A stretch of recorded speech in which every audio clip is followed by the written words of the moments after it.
Правительственная подкомиссия одобрила территорию опережающего социально-экономического развития Кангаласы, Якутии. Заседание правительственной подкомиссии по вопросам инвестпроектов на Дальнем Востоке и в Забайкальском регионе прошло во Владивостоке под руководством вице-премьера Юрия Трутнева. Промышленный индустриальный парк Кангаласы, Якутии вошел в список из 6 одобренных ТАСЭР. Изначально этот проект планировался как индустриальный парк в черте Якутска. Еще в прошлом году была утверждена дорожная карта, подписан договор по разработке проекта, но в начале текущего года было решено представить проект в виде территории опережающего развития.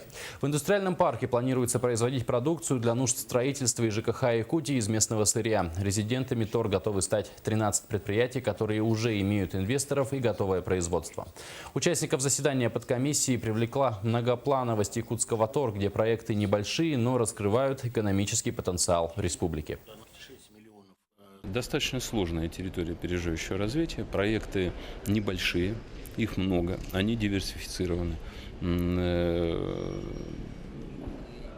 С одной стороны, конечно, всегда удобнее иметь дело с одним-двумя большими, понятными проектами, обеспеченными финансированием. С другой стороны, там, скажем, такое количество разных небольших предприятий, что если они будут реализованы, они точно принесут много пользы якутской земле.